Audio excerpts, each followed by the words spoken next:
Bonsoir à tous.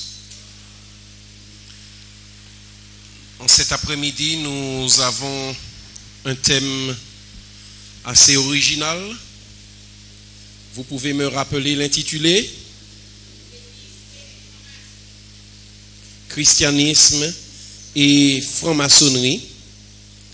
C'est un thème que l'on peut dire être d'actualité, puisque aujourd'hui, comme nous sommes au temps de la fin, nous avons un ennemi qui sait qu'il y a un ciel à gagner et un enfer à éviter, un lieu de perdition, et qui fait tout pour tromper chacun d'entre nous. Prions notre Seigneur. Mettons-nous debout pour cela. Notre Père éternel, nous ne sommes rien devant toi, sinon des amas de poussière dans lesquels tu as insufflé ton souffle de vie. Nous réclamons ta présence parmi nous, que ton Esprit Saint vienne nous libérer de toute mystification, de toute forme d'égarement, et donne-nous, Jésus, la véritable lumière du monde. C'est en son nom que nous t'avons prié, et pour sa gloire. Amen.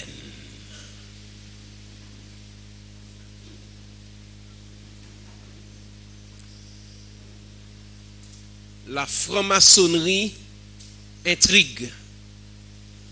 Beaucoup de personnes s'interrogent sur ce sujet. Vous observerez que dans les médias, il ne se passe pas un trimestre sans qu'une revue, un article ne fasse mention de la franc-maçonnerie.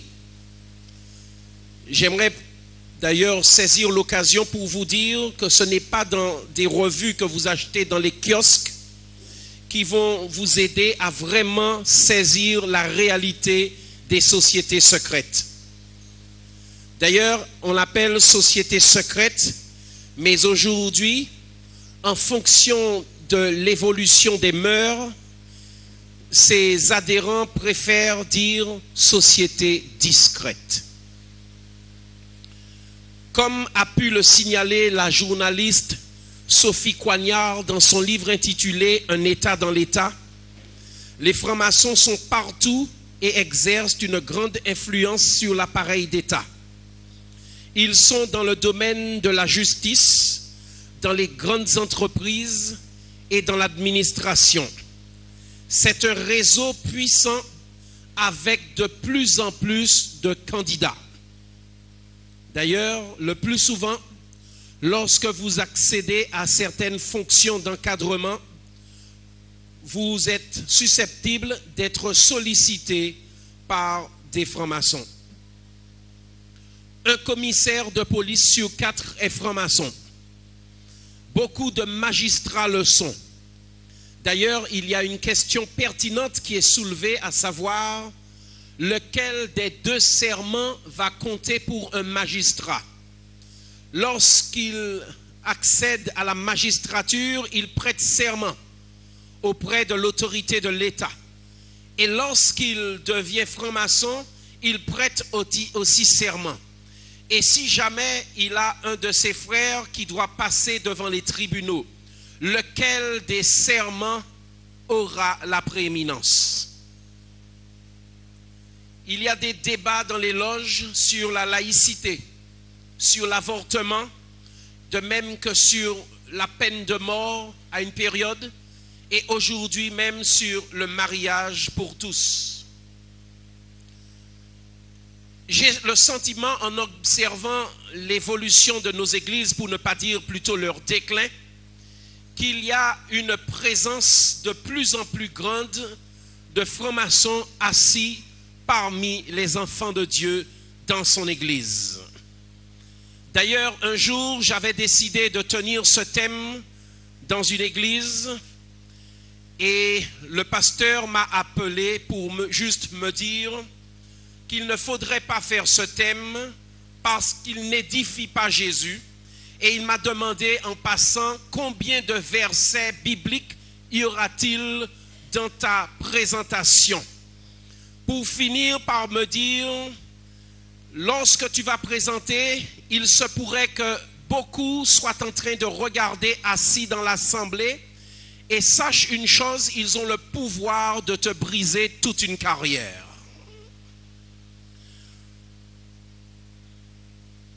Il y a des cantiques chez les chrétiens que l'on entend aussi dans les loges. Marchons frères, bon courage. De Canaan, quand verrons-nous le céleste rivage? Dans une loge, on lit la Bible. Et m'a dit un franc-maçon une fois, lorsqu'il avait un entretien avec moi, qu'il ne voyait aucun mal parce que lorsqu'il était à l'église, que l'on enseignait le sanctuaire. Et que lorsqu'il s'est retrouvé en loge, qu'il a vu aussi l'enseignement du sanctuaire. Le président des États-Unis, lors de la prestation de serment, prête serment sur une Bible. Pour la petite histoire, il s'agit vraiment d'une Bible, mais prise dans une loge maçonnique. Le billet de $1, par exemple, présente des symboles de la franc-maçonnerie. La pyramide avec l'œil qui est appelé communément l'œil de Dieu, mais que la vérité me pousse à appeler l'œil de Lucifer. Je regarde aussi Ellis Island, où il y a la statue de la liberté, qui a une torche pour accueillir ceux qui viennent dans le nouveau monde, sans savoir que c'est un emblème maçonnique qui a été offert par les francs-maçons français aux francs-maçons américains. Et avec cette torche qui symbolise la lumière de Lucifer, le porte-lumière, et dont les branches symbolisent une déesse égyptienne. Les francs-maçons sont connus aussi pour signer avec 3 petits points. Mais certains qui ne le sont pas ont de la sympathie pour eux et ont choisi à les imiter parfois lorsqu'ils signent des documents, lorsqu'ils cherchent à les authentifier. Certains papes avaient déjà condamné la franc-maçonnerie et demandaient l'excommunication de ceux qui fréquentaient les loges. L'un des papes a même qualifié la franc-maçonnerie de synagogue de Satan. Quelqu'un a interrogé Bill Schnellenben en ces termes. C'est quoi le danger, le grand danger de la franc-maçonnerie? Et vous en parlez, c'est quoi? C'est juste une bande de gars inoffensifs qui portent de drôles de chapeaux. Pourquoi êtes-vous si alarmiste à ce sujet?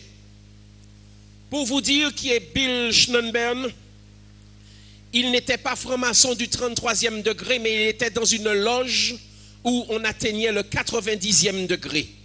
Et il était grand maître de cette loge.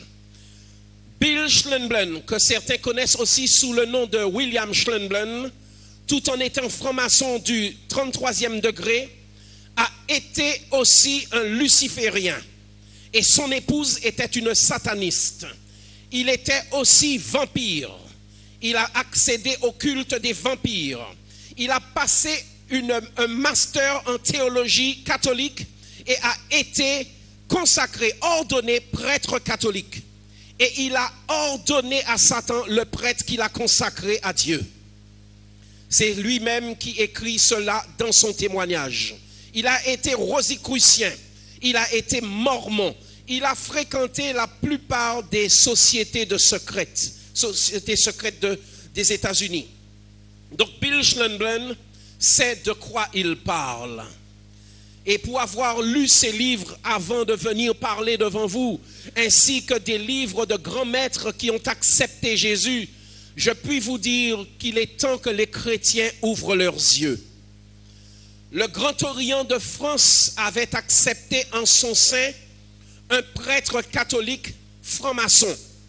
Et il a été démis de ses fonctions en mai 2013 sur demande expresse de Rome, parce que l'on avait compris qu'il y avait pour eux un danger. Et là, il a fait 39 jours de pèlerinage pour venir plaider sa cause à Rome. Il était prêtre déjà depuis 17 ans. Son nom, Pascal Vezin, âgé de 43 ans, curé de la paroisse Sainte-Anne d'Arly-Montjoie à Megève, dans les Alpes françaises. Il est un adhérent actif du Grand Orient de France depuis 13 ans. Et là, pour faire vite, le prêtre ne voulait abandonner aucune des deux affiliations, devenues selon lui pleinement compatibles. Il estimait que l'on pouvait être chrétien, catholique et franc-maçon en même temps.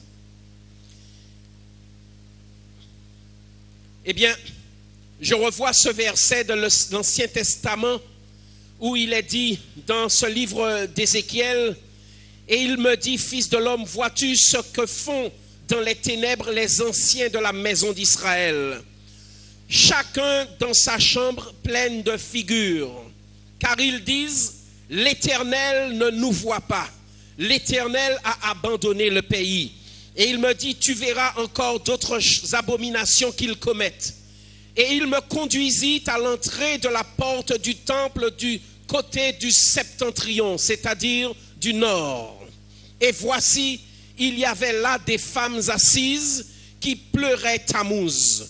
Et il me dit, vois-tu, fils de l'homme, tu verras encore d'autres abominations plus grandes que celles-là.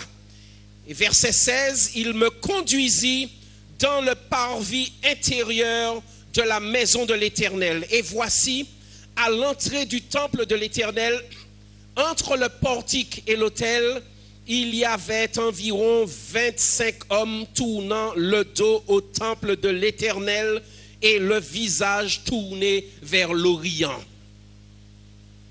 Et ainsi de suite, pour montrer que déjà dans l'ancien Israël, il y avait des hommes qui étaient en train de suivre les deux chemins en même temps.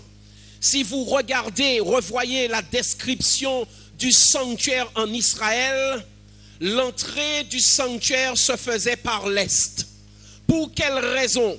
Parce que le plus souvent, tous ceux qui adoraient des idoles se tournaient vers le soleil. Et là, le serviteur de Dieu donnait son dos au soleil pour montrer qu'il n'avait rien à faire avec une création du Seigneur.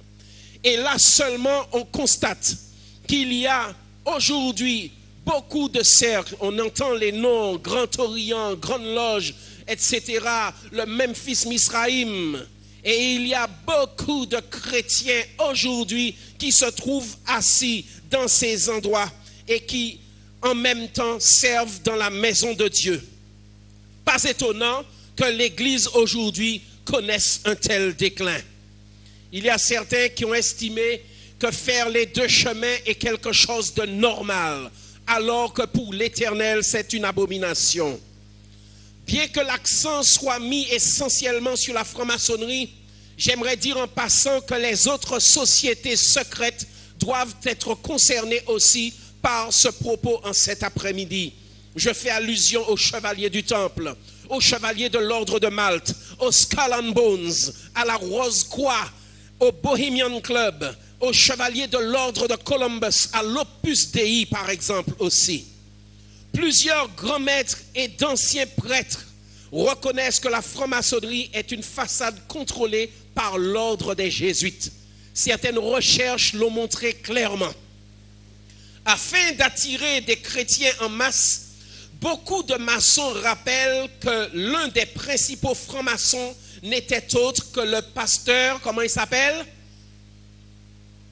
James Anderson, plus connu pour ses constitutions rédigées en 1723 au nom de la Grande Loge d'Angleterre.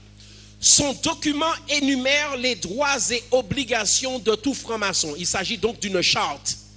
Il existe des sources fiables et accessibles afin d'effectuer une recherche sur le sujet. Une combinaison de sources tant produites par des non-maçons que par des maçons éclairera sur le sujet. Il importe toutefois de noter que les maçons ne sont pas tous complètement d'accord sur certains aspects. mais en général, leurs points de vue convergent sur certaines idées. Eugène Lenoff, auteur d'une série d'ouvrages approfondis sur la franc-maçonnerie, affirme que les signes, les mots et les poignées de main, de même que les copies de rites, que les explications qui sont données sont accessibles à tous. Les principales autorités de la maçonnerie déclarent que la franc-maçonnerie plonge ses racines dans les religions païennes de l'Antiquité. Ainsi, J.S.M. Ward, après 14 années de recherche sur le sujet, a retrouvé ses traces à la franc-maçonnerie dans les religions de l'Inde, du Mexique précolombien et dans les religions à mystère de l'Égypte et de la Rome antique. A.T.C. Pearson, un autre auteur maçon qui s'est penché sur la question, trouve des traces remontant à l'Orient dans la préoccupation première, dont la préoccupation première était d'adorer le Dieu Soleil. D'autres auteurs ont pour leur part considéré que la franc-maçonnerie représente les systèmes religieux les plus anciens sur lesquels le monde est bâti. Alors, quels sont en fait les objectifs de la franc-maçonnerie? Selon ses ambassadeurs, selon ses représentants, elle a pour mission de faire les hommes fraterniser entre eux, d'encourager à cet idéal de liberté. Une doctrine et une initiation, en fait, qui sont, à mon avis, incompatibles avec la foi chrétienne. Regardez quelques exemples de l'initiation.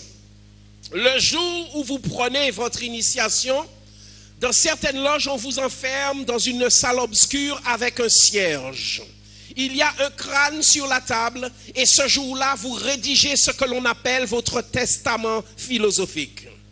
Vous avez aussi une tenue où la partie gauche du pantalon est haussée et où la partie droite de votre chemise est retirée. Vous avez une corde de pendu autour du cou et quelqu'un vient vous bander les yeux et deux hommes vêtus avec des gants blancs et un tablier partent avec vous pour arriver en direction du temple. Lorsque vous arrivez dans le temple maçonnique à l'entrée du temple, vous avez tout le monde qui est déjà assis dans ce que l'on appelle souvent la salle du jugement.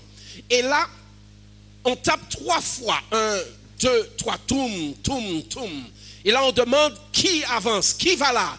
Et le grand maître pointe son épée vers l'entrée. Et on dit un humble profane de bonne réputation, etc., selon les autres loges, qui cherche la lumière. Et on vous dit à ce moment qu'il entre. Et lorsque vous entrez, vous êtes prié, vous êtes invité à passer sous une épée à 4 pattes. Vous marchez à 4 pattes, les yeux bandés, et vous vous relevez. Parce que vous avez dit que vous recherchez la lumière. Sachez que par ce seul geste-là, vous avez annulé votre baptême parce que Jésus est la lumière du monde. Donc si vous avez recherché une autre lumière que Jésus, la lumière du monde, vous êtes allé chercher la lumière de Lucifer, le porte-lumière. Et c'est pourquoi déjà, il faut comprendre que ceux qui sont allés naïvement s'asseoir pensant qu'ils allaient trouver des mystères, des choses qui allaient voler dans la salle pour dire que c'est diabolique, ce n'est pas là-dessus qu'il faut s'appuyer, c'est sur les symboles, sur les rites, sur les gestes qui sont faits, sur les significations qui sont données. C'est à ce moment-là que vous pouvez découvrir l'incompatibilité avec la pensée chrétienne. La foi chrétienne est hétérosotérique, c'est-à-dire qu'on ne peut pas se sauver soi-même. Nous avons besoin de Jésus, Jésus-Christ de Nazareth, qui a été crucifié sous Ponce Pilate, qui est mort et ressuscité le 3e jour, qui est assis à la droite de Dieu dans les cieux et qui vient bientôt pour juger les vivants et les morts, pour qu'il n'y ait pas de malentendu. Alors c'est de ce Jésus-là dont je parle. C'est de ce Jésus dont on a besoin quand on devient chrétien. C'est une foi hétérosotérique. Tandis que lorsque vous devenez franc-maçon, c'est une conversion autosotérique parce qu'on estime dans la maçonnerie que vous pouvez vous parfaire, vous améliorer chaque jour par vos efforts et que vous pouvez vous sauver vous-même. Alors que le salut de Jésus est surnaturel, le salut de la franc-maçonnerie est naturaliste. De plus, le christianisme enseigne qu'il n'y a qu'un seul vrai Dieu, le Dieu de la Bible. Les autres dieux sont donc niés, alors que les francs-maçons reconnaissent les dieux de toutes les religions. La foi chrétienne s'appuie au contraire sur la déclaration suivante de Jean 1, verset 12, qui déclare « Mais à tous ceux qui l'ont reçu et qui croient en son nom, elle a donné le pouvoir de devenir enfants de Dieu, lesquels sont nés de Dieu. » La franc-maçonnerie enseigne que le salut est possible aussi à travers les autres religions. Alors que la Bible nous dit, il n'y a sous le ciel aucun autre nom par lequel nous devions être sauvés. C'est le nom de Jésus et personne d'autre. Il y a une autre question qu'il est bon de se poser. Mais c'est que savent vraiment les francs-maçons qui deviennent francs-maçons? Une recherche approfondie a montré que 95% des personnes qui ont rejoint la franc-maçonnerie ne savent vraiment pas dans quoi elles ont mis les pieds. Les premiers degrés ne sont que la cour extérieure du temple. Quelques symboles sont présentés à l'initié, mais il est volontairement égaré par de fausses interprétations. L'intention est qu'ils ne comprennent pas, mais l'intention est de lui donner l'illusion d'avoir compris. La signification réelle est réservée aux adeptes, aux princes de la maçonnerie. Alors, on pourrait se demander, mais peut-on considérer que la franc-maçonnerie est une société secrète uniquement? En observant ces symboles, ces rites, en observant ces temples, tous ces éléments confirment bien qu'il s'agit d'une religion. Ce n'est pas une société secrète, c'est une religion. William Schlemblin, auteur du livre qui s'intitule « Au-delà de la lumière », cite deux francs-maçons de haut rang, Albert Pike et Albert Mackay. Albert Pike affirme que chaque loge maçonnique est un temple de la religion et ses enseignements sont des instructions de la religion. Mackay, pour lui, qui était un historien et savant de la franc-maçonnerie moderne, il était un franc-maçon du 33e degré. Pour sa part, il écarte tout doute lorsqu'il déclare que la franc-maçonnerie est exactement une institution religieuse. Je le cite. Il dit que la franc-maçonnerie est exactement une institution religieuse. Elle enseigne l'existence de Dieu. La religion de la franc-maçonnerie, ajoute-t-il, n'est pas le christianisme. J.M.S. Ward déclare pour sa part: je considère que la franc-maçonnerie est une école de mystère suffisamment organisée pour être habilitée à recevoir le titre de religion. Il a écrit cela dans le livre Freemasonry, Its Aims and Ideals. La franc-maçonnerie, ses objectifs et ses idéaux, aux pages 182, 185 et 187. T.S. Webb ajoute: la rencontre dans une loge maçonnique est exactement une cérémonie religieuse. Les dogmes maçonniques sont peu nombreux, mais simples mais fondamentaux. Il poursuit en disant: aucune loge ne peut avoir d'ouverture ou de fermeture régulière sans la prière, dans son livre à la page 284. Ces déclarations nous conduisent à nous interroger sérieusement sur la séduction qui conduit ces chrétiens à aller dans la loge. Souvent, voici comment cela se passe.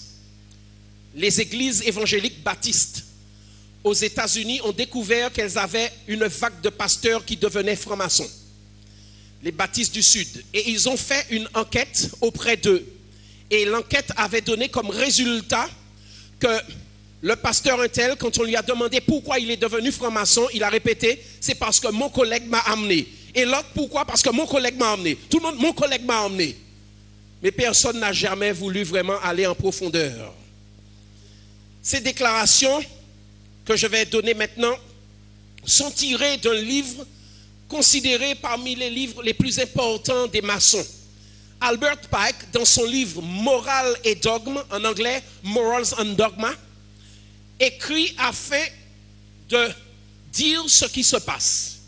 Il fait savoir que l'objectif est de mentir aux adhérents des premiers degrés. Lui-même qui le dit dans son livre Morals and Dogma. D'accord? Alors voici comment il explique cela. Au 10e degré, on prétend que la franc-maçonnerie n'est pas une religion. Ensuite, au 13e degré, le maçon apprend que cette déclaration est fausse et que la franc-maçonnerie est une religion. Donc, lorsqu'un non-franc-maçon déclare que la franc-maçonnerie est une religion, il entend citer la déclaration de Pike au 10e degré qui nie qu'il s'agit d'une religion. On ne leur dit jamais que le même Albert Pike, dans le même livre, reconnaît au 13e degré que la franc-maçonnerie est une religion. Ainsi, tous les profanes, comme ils aiment à appeler ceux qui sont trompés, eh bien, ils pensent que tous les profanes, alors, ne savent rien de chez eux. Le simple fait de mentir les disqualifie déjà d'être une religion chrétienne, parce que c'est fondé déjà sur un mensonge. Dans les pays chrétiens, comme le Royaume-Uni ou encore les États-Unis d'Amérique, les références à la Bible sont nombreuses. Mais tout ceci n'est qu'un semblant de christianisme. Dans les pays musulmans, c'est le Coran qui sera mis en avant. En Inde, ce sera le Bhagavad Gita qui sera mis en avant. Mais Eddie Mackey confesse ouvertement que la franc-maçonnerie, que pour les francs-maçons, la Bible et les autres livres sacrés des autres religions se classent au même niveau. Le même auteur ajoute que la Bible pour les francs-maçons n'est qu'un symbole de la volonté de Dieu et qu'elle est de ce fait au niveau des autres livres sacrés. Rien de plus qu'un livre sacré, comme les autres, au même titre, pas plus. Le Chase Digest of Masonic Law n'hésite pas à dire que la loge bleue et la Bible n'ont rien en commun. Ce sont eux-mêmes qui le disent. Et il ajoute, l'auteur, si c'était le cas, ce ne serait pas la franc-maçonnerie, mais autre chose. Donc une question que l'on peut se poser, mais que cherchent en réalité les francs-maçons? Albert Pike répond, la franc-maçonnerie cherche la lumière. Il ajoute, cette quête nous ramène directement à la Kabbale. Il poursuit en ajoutant, toutes les religions fondées sur un dogme viennent de la Kabbale et y retournent. Tout ce qui est scientifique et grandiose dans le monde, dans le rêve des Illuminati, toutes les associations maçonniques le doivent à leurs secrets et à leurs symboles qui sont tirés de la Kabbale. Je profite de l'occasion pour mettre en garde aussi certains chrétiens qui se laissent emballer par le réveil de la Kabbale dans la culture judéo-juive aujourd'hui.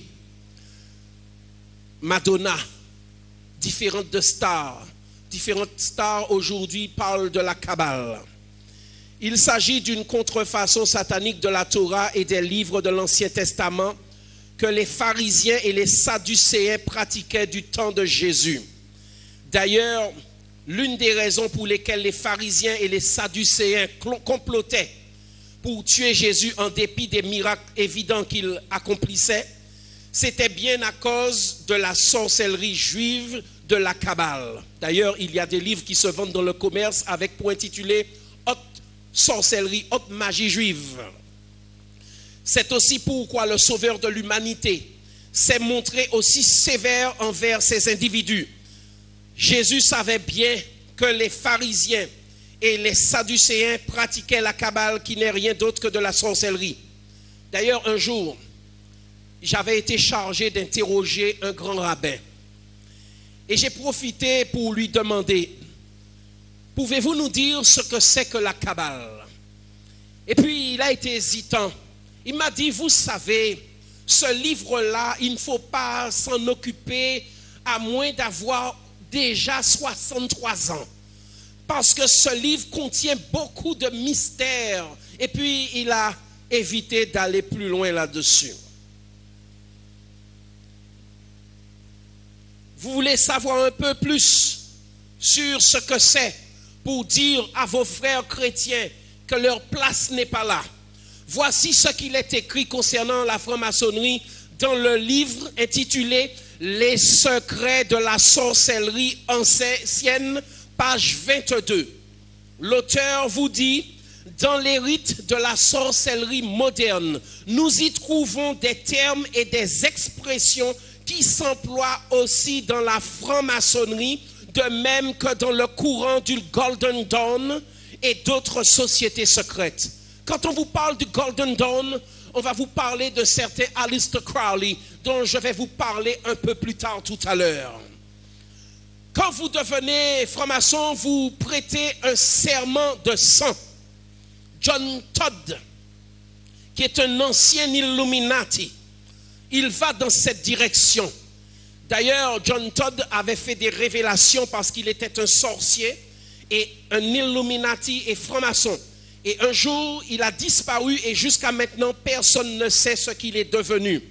Et il a eu l'occasion, lorsqu'il parlait aux États-Unis devant une foule, de mettre au défi tout franc-maçon qui voulait de venir lui dire qu'il avait tort, que ce que l'on fait dans la sorcellerie et dans la franc-maçonnerie était geste pour geste, mot pour mot, les mêmes choses qui s'y faisaient. Les serments de sang. Et d'ailleurs, il y a un des francs-maçons qui m'a raconté que parfois, même dans certaines loges, vous devez faire signer directement avec votre sang. Ce qu'il a pratiqué dans les rituels à Satan, je vous dis, était mot pour mot, geste pour geste, ce qui se fait dans la loge. Que vont faire des enfants de Dieu en compagnie de sorciers? Il y a lieu de se poser cette question, n'est-ce pas? Qu'est-ce qu'ils vont faire là? En compagnie de sorciers, de satanistes, de lucifériens, d'adeptes du New Age et de bien d'autres individus de ce genre. J'aime bien le psaume 1er qui nous dit « Heureux l'homme qui ne marche pas selon le conseil des méchants, qui ne s'arrête pas sur la voie des pécheurs et qui ne s'assied pas en compagnie des moqueurs, mais qui trouve son plaisir dans la loi de l'Éternel et qui la médite jour et nuit. Il est comme un arbre planté près d'un courant d'eau qui donne son fruit en sa saison et dont le feuillage ne se flétrit point. Tout ce qu'il fait lui réussit. Il n'en est pas ainsi des méchants. Ils sont comme la paille que le vent dissipe. C'est pourquoi les méchants ne résistent pas au jour du jugement, ni les pécheurs dans l'assemblée des justes. Car l'Éternel connaît la voie des justes et la voie des pécheurs, elle mène où? À la ruine. Et c'est bien pourquoi il est possible d'affirmer que les chrétiens qui sont devenus francs-maçons ont renié Jésus et par conséquent, ils ont annulé leur baptême. Vous qui avez franchi la porte du temple de Satan, vous avez annulé votre baptême et votre vie éternelle et celle de vos proches est en danger. Sachez-le. Non seulement vous, mais celle de votre femme et de vos enfants qui sont sous votre autorité. Lorsque vous avez pris l'initiation, la malédiction va se répandre sur eux aussi. Les parents ont mangé des raisins verts et les dents des enfants sont agacées. Souvenez-vous de la déclaration de Pike. Les supérieurs francs-maçons, dit-il, lui-même qui était franc-maçon du 33e degré, il a dit que les supérieurs francs-maçons ont choisi de mentir délibérément à leurs frères francs-maçons, comme estimé 95% des francs-maçons ne savent pas vraiment grand-chose de ce qu'ils ont pris l'engagement de suivre. Un ancien sorcier et illuministe apporte son expertise et son avis sur la question. Il précise que ceux qui ont révélé ces informations n'étaient pas des francs-maçons réguliers, mais des francs-maçons marginaux. Si vous regardez qui était Albert Pike, vous constaterez qu'il a écrit quand même Morals and Dogma. Il a écrit encore un autre chef-d'œuvre pour vous dire par là que ce sont des livres clés dans la franc-maçonnerie. Et voici une révélation qui se trouve dans son livre, je vais vous la lire maintenant. Ce que nous devons dire à la masse, c'est que nous adorons un Dieu, c'est le Dieu que l'on adore sans superstition. À vous, grand maître, nous disons ceci. Vous pouvez le répéter aux frères des 32e, 31e et 30e degrés. Il ajoute, la religion maçonnique devrait être par tous les initiés des degrés élevés maintenus dans la pureté de la doctrine luciférienne. Il ajoute, oui, Lucifer est Dieu et malheureusement Adonai, le Dieu de la Bible, est Dieu aussi. La doctrine du satanisme est une hérésie, dit-il, et la philosophie pure et véritable de la croyance en Lucifer, l'égale d'Adonai. Mais Lucifer, Dieu de la lumière, Dieu du bien, est en lutte pour l'humanité contre Adonai, le Dieu des ténèbres et du mal. Vous voyez ce qu'ils ont fait? Ils ont inversé. Ceci se trouve dans la lettre de Lady Queenborough, Occult Theocracy, page 220 à 221. Elle citait la lettre, une lettre d'Albert Pike aux 23 conseils suprêmes du monde le 14 juillet 1889. Vous avez constaté que l'on a inversé la réalité. Seuls les démons ont pu mettre un tel ordre dans la bouche de Pike, pour ne pas dire un désordre. En observant, vous comprenez bien la gravité de l'égarement qui accourt à ce moment-là. Vous savez, beaucoup de personnes sont devenues membres d'une loge dans l'espoir de trouver du travail facilement, de connaître une ascension dans leur carrière. Ne vendez pas votre âme pour cela. Attendez votre heure. L'Éternel a le pouvoir d'ouvrir les portes. C'est l'Éternel qui donne et c'est l'Éternel qui prend. Il crée et il détruit. Il ouvre et il ferme. Il élève et il abaisse. Que toute gloire soit rendue à l'Éternel pour cela. Le livre Morals and Dogma enseigne que le nom véritable de Satan est Yahvé inversé par les kabbalistes. Les initiés n'y voient non pas une personne, mais une force. Quand j'entends que des prêtres, des pasteurs de toutes les religions vont s'asseoir en loge, des chrétiens, et puis ils arrivent dans la maison de Dieu pour chanter après. Comment est-ce que le Saint-Esprit peut descendre avec ces situations? C'est impossible à ce moment. Voici des noms de personnes qui étaient dans la franc-maçonnerie encore. Quelques noms, c'était des sorciers, des magiciens et adeptes des sciences des mystères. Vous avez le docteur Gérard Ancos, membre des Illuminati et dirigeant d'un groupe occulte connu sous le nom de martinisme. Vous avez Aleister Crowley, célèbre sataniste, fondateur de la religion de Téléma. Il était si ignoble que ses contemporains le qualifiaient de Monsieur 666. Sa propre mère l'appelait la bête de l'Apocalypse. Pourquoi votre maman vous appelle comme ça? C'est que vraiment vous êtes bestial. Eh bien, je vais vous dire ce que faisait cet homme. C'était un homme, quand j'ai regardé un peu ses publications, ce qu'il a fait, il était d'une très grande intelligence. Il était doué pour la poésie. Il avait de grandes aptitudes intellectuelles, artistiques aussi. Mais chaque année, il violait plus de 150 petits garçons dans l'espoir de les vampiriser pour avoir la vie éternelle. Il a été franc-maçon du 33e degré. Il a été sorcier. Il a été rosicrucien. Il a été membre de la société théosophique de Madame Elena Petrovna Blavatsky. Il a participé à toutes sortes de grandes rencontres. Et il a dit que pour le récompenser, si on devait le récompenser, qu'on devrait mettre de l'or pour le récompenser sur le dos d'un éléphant, et que tellement ce serait lourd que l'éléphant allait crouler sous le poids de l'or. Tellement il a estimé avoir accompli des choses pour le monde des ténèbres lorsqu'il était au Royaume-Uni. Le docteur Theodore Roos, il dirigeait un ordre occulte connu sous le nom de Otto, Ordo Templi Orientis. Il donna à Quarley la possibilité de diriger le groupe de Otto de Londres. Vous avez aussi Madame Elena Petrovna Blavatsky, une des grandes prêtresses du New Age. Elle était aussi dans la franc-maçonnerie. Elle fut initiée à la franc-maçonnerie au début du XXe siècle. Elle avait fondé la société satanique la plus secrète au monde. Ceux qui ont été formés au satanisme étaient Hitler et certains membres du parti nazi, Lénine et certains dirigeants communistes. Hitler a apprécié sa doctrine secrète. La tragédie de l'Holocauste a été fortement impulsée par les enseignements de Madame Blavatsky.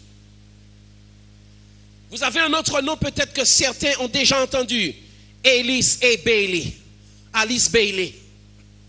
Elle a été membre du courant théosophique de Madame Blavatsky et a aussi été membre de la franc-maçonnerie avec son époux qui avait atteint le 32e degré. Elle avait fondé une maison d'édition qui s'appelait Lucifer Trust, le groupe de Lucifer, afin d'éditer les masses d'ouvrages qui étaient produits sur le New Age. Mais comme ce nom choquait, elle a préféré le changer en Lucis Trust. Gerald B. Gardner, à l'origine du réveil moderne de la Wicca, était aussi membre de la franc-maçonnerie. Alex Sanders, surnommé le roi des sorciers à Londres, était l'un des sorciers les plus influents après Gardner. Il a été franc-maçon. Eliphas Lévy, vous n'avez pas entendu parler de ce nom? L'un des auteurs occultes les plus prolifiques du 19e siècle. Il a créé l'horrible image de Baphomet pour représenter Satan. Et son dessin de Baphomet, sous son aspect androgyne, révèle à quel point il met l'accent sur le sexe. D'ailleurs, Satan, comme Baphomet, est souvent représenté comme une divinité hermaphrodite. Mais la franc-maçonnerie, en fait, a des objectifs inavoués. C'est d'intégrer toutes les sociétés, tous les groupes humains, afin de rendre les clés à leur maître. L'Église catholique a une position officielle où elle a condamné la franc-maçonnerie. Vous avez par exemple le pape Clément XII. Mais on sait aussi qu'il y a eu des papes francs-maçons à travers l'histoire. Et certaines sources ont même donné Karol Wojtyla, qui a été plus connu sous le nom de Jean-Paul II. Monseigneur Meurin démontre que la maçonnerie recueille les erreurs des vieux cultes païens, de Zoroastre, du brahmanisme, du bouddhisme, des Syriens et des Babyloniens, des Chaldéens, d'Hermès et d'autres encore. Je vais vous donner des noms maintenant de pasteurs qui sont francs-maçons. L'un d'eux, Hammond R. Taylor. Il a été franc-maçon pendant 11 ans, tout en étant pasteur. Il était à la tête de la Welcome Lodge d'Amsterdam, New York, en 1980. Ce n'est pas si vieux que ça. Et il possédait aussi le titre élevé de grand chapelain de la Grande Loge des maçons libres et accepté à partir de 1983. Ce pasteur qui était franc-maçon avait plus de 150 000 francs-maçons sous sa responsabilité spirituelle dans l'État de New York. Il y a combien d'habitants dans cette commune? Il y a combien d'habitants pour faire 150 000? Vous voyez? Mais un jour, il entendit le témoignage d'un frère chrétien qui le poussa à fuir et à étudier sérieusement les racines de la franc-maçonnerie. Il déclare que plus il étudia depuis le 25 novembre 1984, plus il fut convaincu de renoncer à la franc-maçonnerie. Ses études sur le sujet l'ont plongé encore plus dans l'embarras parce qu'il était franc-maçon tout en étant pasteur. Hammond R. Taylor déclare aussi que les pasteurs doivent prendre en compte la relation de leur église, de leur ministère et du troupeau vis-à-vis de la franc-maçonnerie. Il ajoute, il y a des francs-maçons en chair, d'autres occupant une position élevée dans l'église et d'autres qui sont assis dans les bancs, sur les bancs de l'église. Voici un autre nom de pasteur qui a été franc-maçon. Charles Finney, le plus grand évangéliste du 19e siècle. Il a renoncé à la franc-maçonnerie le jour où il a accepté Jésus comme son sauveur personnel. Il a écrit un livre sur la franc-maçonnerie que la Société canadienne d'édition a appelé The Antichrist of the Masonic Society, l'antéchrist de la société maçonnique. Voici un extrait que j'ai traduit du livre à la page 139. Il dit, Dieu tient l'Église et chacun de ses départements responsables des opinions et des actes en accord avec la meilleure lumière qu'il a pourvue dans sa providence. Comment ne parvenons-nous pas à dire formellement que la franc-maçonnerie est une institution antichrétienne, ajoute-t-il. Sa morale, dit-il, est antichrétienne. Ses serments secrets sont antichrétiens. Prêter le serment maçonnique est antichrétien. Les serments maçonniques engagent leurs membres à commettre des actes non chrétiens et illégaux, à se soutenir dans la difficulté qu'ils aient raison ou qu'ils aient tort, à favoriser la franc-maçonnerie dans l'action politique et les transactions commerciales, subir des représailles pour persécuter jusqu'à la mort ceux qui trahissent le serment. Ces serments sont profanes. Le fait de prendre le nom de Dieu en vain, les sanctions pour la transgression sont barbares et même sauvages. Ces enseignements sont faux et profanes. Ces projets sont injustes et égoïstes. C'est un énorme mensonge, dit-il. Il a été clair là, ce pasteur. Certains francs-maçons prétendent que c'est un vœu sans danger. Je vais vous lire certains des vœux. Je vais vous lire juste un. Voici ce que l'apprenti doit déclarer avec les yeux bandés.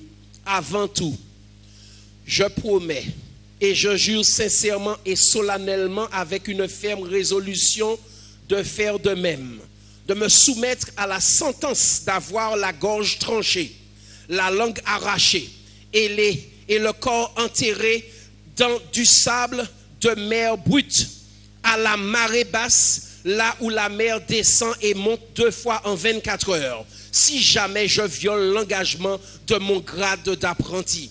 Que Dieu me vienne en aide et me garde fermement dans l'exercice de mes fonctions. J'ai vu un autre serment où il était précisé, lorsque vous étiez dans les plus hauts sommets, je jure de ne jamais trahir un franc-maçon sauf en cas de crime. Et juste au-dessus, je jure de ne jamais trahir un franc-maçon, même en cas de crime. Ce vœu contredit le 6e commandement qui dit « Tu ne tueras point ». Si, comme prétendent certains, ce vœu est factice, celui qui le prend alors transgresse le troisième commandement qui dit « Tu ne prendras point le nom de l'Éternel, ton Dieu, en vain. » En effet, les francs-maçons ont dans leur code d'éthique des règles. Ils imposent des normes à chaque franc-maçon, notamment à celui qui a atteint le stade de maître maçon et le 3e degré. Il y a encore un autre pasteur. Celui-ci, il dénonce ouvertement. J'aurais bien aimé en entendre ouvertement dénoncer dans nos territoires. Et là, les choses vont se clarifier un peu. Le pasteur Dwight L. Moody, qui était un homme de prière, a décidé un jour d'en parler franchement. Et il a dit, je ne vois pas comment un chrétien, de surcroît un pasteur chrétien, peut aller dans ces loges secrètes avec des incroyants. Ils prétendent pouvoir y exercer une bonne influence. Mais je dis qu'ils peuvent produire une meilleure influence en s'y tenant éloignés et en condamnant leurs œuvres méchantes. Abraham avait une meilleure influence que Lot sur les habitants de Sodome. Il ajoute, si vous parlez de la sorte, comme je suis en train de faire, dit-il, vous allez éloigner tous les membres des sociétés secrètes de vos réunions et de vos églises. Et il poursuit en disant, et si je le faisais, il est préférable que chacun trouve sa place. Donnez-leur la vérité, de toute façon. Et s'ils préfèrent abandonner leurs églises au lieu des loges, le plus tôt sera le mieux. Je préférerais, dit-il, avoir 10 membres séparés du monde que 1000 membres comme cela. Il vaut mieux une âme avec Dieu que 1000 âmes sans lui. Un père de famille qui devient franc-maçon expose sa famille à une malédiction. Le monde des ténèbres cherchera à exercer des représailles. Donc c'est une façon de vous dire aussi que ce n'est pas gratuit, ce n'est pas un amusement. Vous avez des personnes qui se baptisent dans nos églises et on commet l'erreur de seulement leur demander « Tu veux recevoir le baptême, tu as accepté Jésus » et on les baptise. Non. Si vous voulez que l'église soit forte, il faut que l'église passe par une vague de délivrance. Tous ceux qui sont allés dans les loges doivent repasser soit par les eaux du baptême ou reprendre un engagement public parce que ce qu'ils ont fait, c'est qu'ils ont trahi le nom du Seigneur. Et ce n'est pas comme ça que l'on en sort. Il faudra aussi renoncer à tous les vœux qu'ils ont pris et à chaque degré qu'ils ont atteint et demander au Seigneur dans la repentance de briser ces malédictions qui sont en train de tomber sur leurs enfants. Voilà ce qui se passe en réalité. Et je vais vous dire, si vous voulez que le peuple de Dieu aille loin là-dessus, il faudra qu'il sache se faire violence pour organiser de véritables moments de jeûne et de prière pour que l'Éternel mette la lumière, sa lumière, parmi ces individus, parmi ces enfants, pour qu'on le sache vraiment qui l'est et qui ne l'est pas. Mais quand ce sont eux-mêmes qui organisent les séances de prière, vous croyez qu'ils vont faire quelque chose qui va les déranger? Jamais. Si vous voulez d'une résonance, demandez, Seigneur, nous te prions de mettre la lumière sur tout ce qu'il y a de caché dans ton église. Seigneur, certains sont en train de manipuler les autres en leur disant, il ne faut pas juger. Mais pourtant, des hommes du monde sont en train de nous dire qu'ils les voient assis dans les loges et en même temps, après, ils les voient dans ta maison. Seigneur, si tu nous aimes, Seigneur, comme tu nous aimes, s'il te plaît, révèle-nous ce qu'il y a lieu de faire. Révèle-nous ceux qui sont là, afin que ta maison ne soit plus profanée. Si des prières de ce genre montent, avec des prières agressives, j'ai l'assurance que le Dieu que nous servons va entendre ces prières. Parce qu'il y a un égarement qui est en train de se répandre aujourd'hui dans les églises. Plus personne ne dit rien. Tout le monde est en train de dire, j'ai entendu ça, c'est secret, etc. Et puis certains viennent me voir pour me demander, ah oui, etc. Moi aussi j'en dis, eh bien la seule chose qu'il faut faire, ce sont des prières que l'on qualifie d'agressives. Parce qu'aujourd'hui, dans nos églises, on nous a programmés pour faire des prières sans force. des prières conventionnelles. Seigneur, tu connais sa faiblesse. Seigneur, s'il te plaît, nous t'aimons, nous te remercions, nous pensons à lui, aie pitié de lui, etc.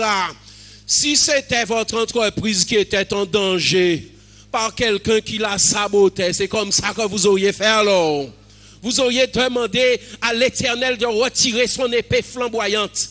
Il y a certains qui vont se repentir, mais il y a d'autres qui ont déjà l'intention de partir. Mais comme nous, ce que nous souhaitons, c'est qu'il y ait de la transparence, puisque nous disons que nous voulons marcher sur la mer de verre. Elle est transparente. Eh bien, il faut déjà être transparent dans sa relation avec Jésus.